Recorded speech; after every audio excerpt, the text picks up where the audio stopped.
we need to be writing our own legislation and getting it passed into law. My name is Waffles, and I'm a government whistleblower turned political commentator. I'm just inserting my opinion. I'm here in the United States, in the state of Colorado.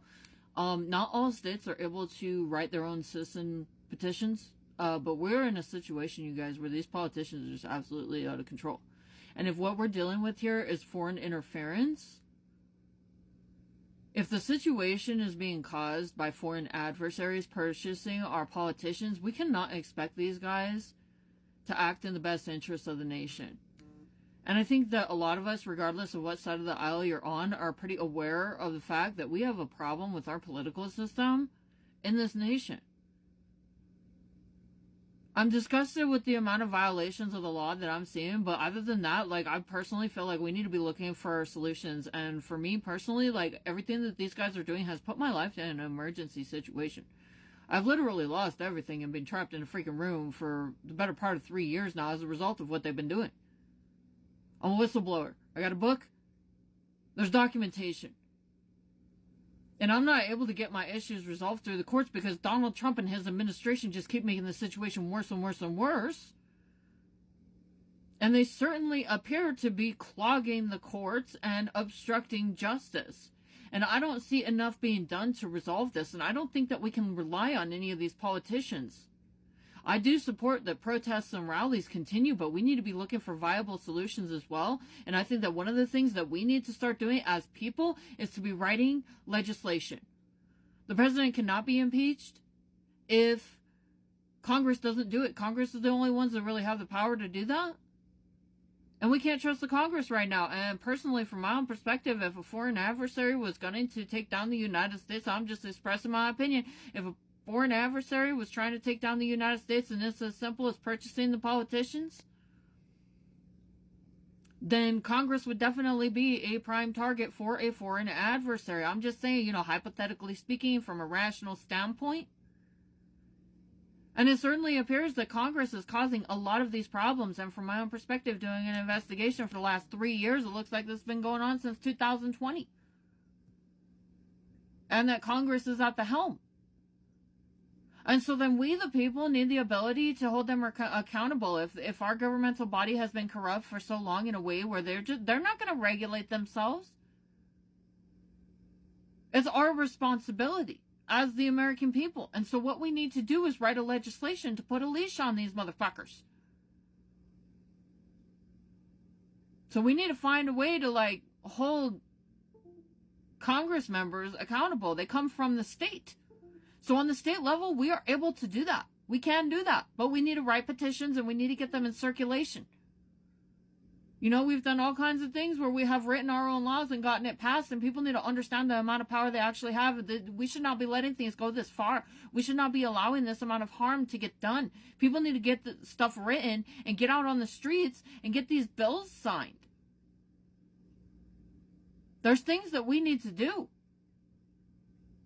Protesting is not enough. It's vital. It's very important that we do that because we need to show our representation out on the streets to let people know what is really going on here and how much support they actually have versus how much support they claim to have when they lie to us in the media. We do need to be out there, boots on the ground, but we need to be writing our own legislation, and I think getting control of our Congress is one of the first things that we need to do, and I'm not so sure waiting 2 years for the midterm for the election is going to be a good idea for any of us. We're only, 5 months in on this administration? And he's out here violating the Constitution left and right, and I don't know about anybody else, but it has affected my personal life greatly. It has absolutely destroyed my personal life and stripped me of my autonomy. I was just out here trying to live, just do normal ass people things. Can't afford food now. My vehicle has been totaled. We're in a heightened risk environment for fraud. The law does not appear to be getting enforced. These are my observations. So that's my input for today. I'm getting very angry. We can talk and talk and talk and talk and talk, but I think what we need to do is we need to be doing stuff. And so that is my personal what I think might be helpful right now is that we need to start writing the law and stop expecting these politicians to do anything in the interest of the United States, especially if there's any possibility that they were purchased by a foreign nation. I'm not saying that they were, but I'm very concerned about that because there's a lot of legal loopholes that our Congress has continued to fail to resolve. I've seen a lot of really useful and good bills introduced in the Congress that just they don't get passed, they don't get handled, things that would actually help the American people. And I think we need to worry about the welfare of our nation and worry about the welfare of ourselves and the welfare of each other. And so then for that reason, I think the United States and its people, the American people, need to start asserting control over these shitbags and writing our own legislation.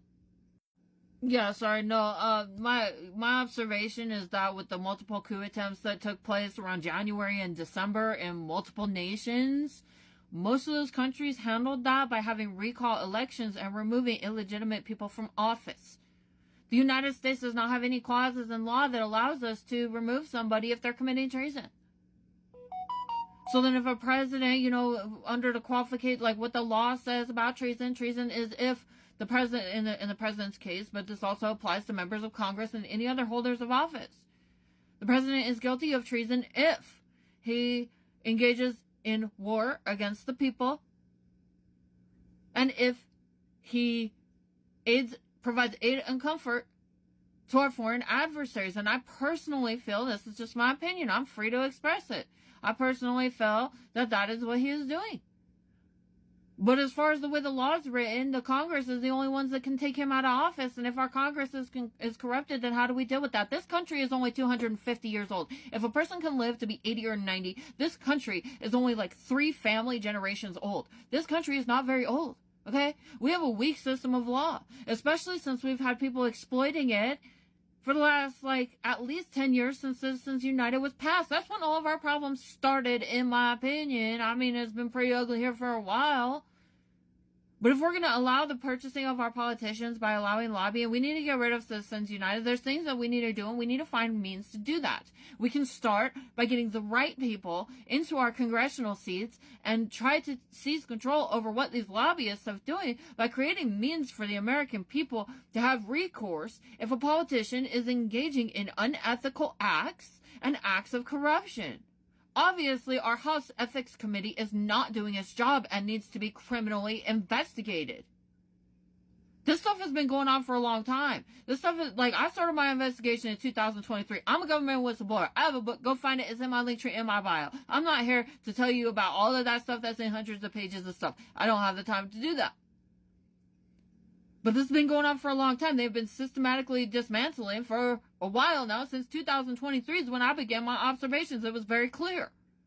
That was my personal opinion based on my observations, and I'm free to express that. Stop suppressing people on TikTok. Let us speak. These are issues that involve our safety and well-being, and I believe that we should have every right to have discourse about these matters. But all these other countries, they just recall people. When you have a recall election, what you do is you re-elect. You vote again. There is a way to handle it. We could just look at models from what these other countries that are more civilized are doing if we don't know what the hell we're going to do. Because obviously, several of them already have it established how they're going to handle recall elections. We don't have that figured out here in the United States. And if our well-being, our safety is being threatened because our politicians are engaging in political violence and corrupting the legal system and violating the crap out of the Constitution, which is the sanctity of this land, it is what makes this country a country, we need to do something about it. I vote for my own safety. That's where I stand on all this. And I'm not okay with just sitting here watching them do all this crap, hurt all these people, and including myself. I want a better future for myself than what I'm seeing play out right now, and I just expect it's going to get worse and worse and worse, and I don't think that 4 years of this shit is going to work for me. I'm very worried about what's going to happen to a lot of people if we allow this to continue for that long. But I do think there's things that we can do, and we need to start looking at a rational standpoint of what we can do. I don't like this sit around and wait game. So let's start having this discussion, please.